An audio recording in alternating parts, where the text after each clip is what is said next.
good people? Today we're going to talk about walls. Walls that we human beings put up. We're a diverse lot of people, culturally, diverse in so many ways. We're diverse internationally, diverse globally, diverse in our cultures, diverse in the walls that we put up. Today, let's look at human walls. Today we're having a conversation about walls. You know, within the field of security, we have walls. We have walls that protect our homes, walls that protect our cars, security walls. Well, we're going to talk today about human walls. We have walls that protect the human being, ourselves. Human beings put up walls. Our cultures dictate what kind of walls we put up. Our environment, those are called environmental walls. The human being puts up walls to cover their thoughts, their emotions. What do you think about that? Let's have a conversation about that. What kind of walls do you put up? What kind of walls do your family members put up? What kind of walls does a criminal put up? And how do we detect what they're really thinking? I've mentioned as experts before, are we truly able to predict the kind of walls the criminal puts up? Can we? Can we see the walls that is structured? At what age does a criminal begin to put up the walls? At what age does one become a criminal or not? What are your thoughts? Can we have a conversation about this? Like before, please join us in this conversation. Please engage. Please give your comments so that we can continue with healthy outcomes and solutions about what's going on around us. Someone before had made an excellent comment about saying that in terms of violence versus peace, violence is not something that occurs as frequently as we think. That same person had made a comment about the fact that we should be more concerned about when there's a violent intruder who is somewhat of a leader and has the masses follow them versus interruptions of violence of individuals that go postal. What do you think about that? Are they different type of walls that are constructed?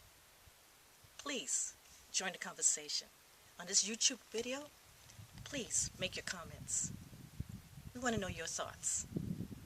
Thank you. See you next week. Hi, I'm Sosie, along with my friends Candace and Blessy. Human walls, the walls that we emotionally build up between each other, are normal and natural. So we have a couple questions that will be answered today. Do you think these are a good thing? When should we put them up? And when should we take them down? So what do you guys think about human walls? Good or bad? Sometimes it's a bad thing. Sometimes it's a good thing. Okay. When do you think that we should keep them up?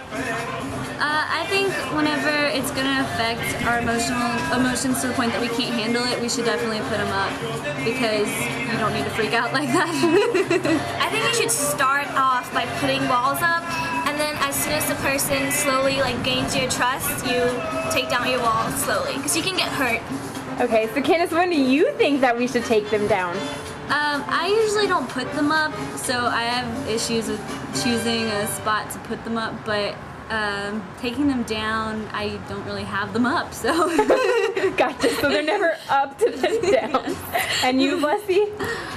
Me? Well, they're almost always up, and you just gain trust for me to let them down because it's like a defense mechanism. Just put it up. I believe walls are natural because they help people protect themselves, emotionally, physically, and mentally. Different kinds of walls. There are the spiky walls, there are the soft walls, there are the impenetrable walls. The impenetrable walls are the walls that have been instilled in you since you were little. Don't lie, steal, cheat, don't murder, kill, respect others, the very foundations for which you live your life. Then there are the more emotional walls, like the spiky walls, subjects and topics that are different for everybody, topics that people don't want other people to talk about, and they pretty much want to stay away from it, the spiky wall. And then there are the softer walls. And the softer walls are the walls that people want to be broken down, or they're just building up. It's just the start of it, and it's hindering them socially, so they don't like it. And it's easier for other people to come into their lives in whatever situation that wall is protecting. We all have walls, especially when you talk about love. We use it to protect ourselves emotionally, but it also can in a way affect us because we're not as vulnerable, and sometimes vulnerability is a good thing. Life, you go through events, experiences, and people tend to take experiences and events in the wrong way or the right way, I guess. I don't know if there's a right way, but they build walls from these experiences, whether they be good or bad. And a lot of times people use those as crutches, I guess, throughout their life, or they can learn from them and change their life through experiences and breaking down walls. It's important to allow yourself to break down the walls to help you grow and help you overcome your challenges. For many people are impenetrable because of age. Age sometimes is a violator of a passage between walls, and if people could drop those barriers and allow age to not be a factor, we would have fewer walls and we have a lot more interaction and support for one another.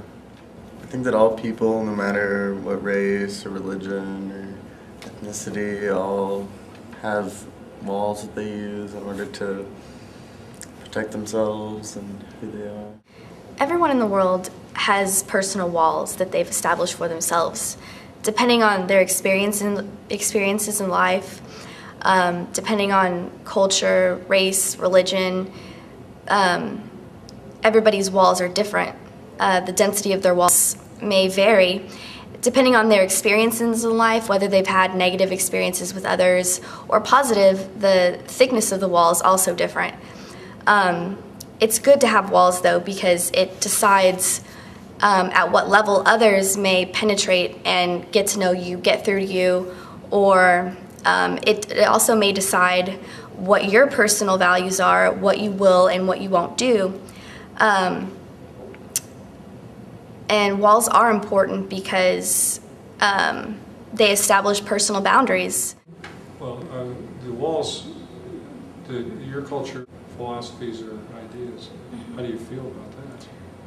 I just think it's really natural for everybody to have walls, as we were mentioning earlier. It's just, I think that the thicker, I guess you could say, the wall is, the less of a chance you have with people getting to know you or understand. Assumptions come up quick. I was born and raised here, so I have no issues with anybody, but I guess it will tie into like your beliefs, your values, what you have. If everybody sets a limit, everybody knows their borderline, I guess you could say.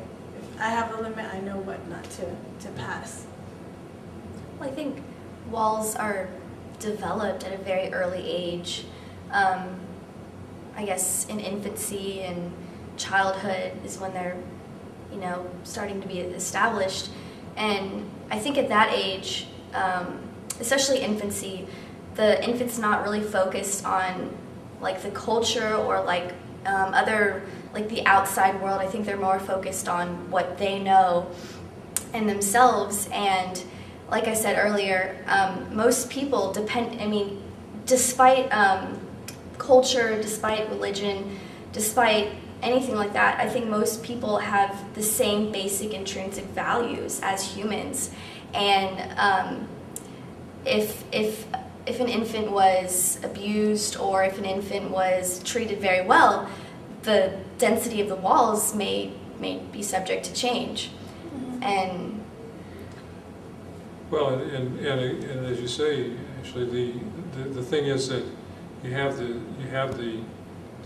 those barriers built into your family because they bring their culture to you. Definitely. And they have done with you. Right. And so you really have two cultures that you embrace. Yeah. And then sometimes that's probably very challenging. Oh yeah, it's your experiences, I think, have a lot to do with them. I mean, if you're a welcoming person, you wouldn't have as big as an issue, but I think we just, as human beings, it's natural for us not to let our guard down so easily.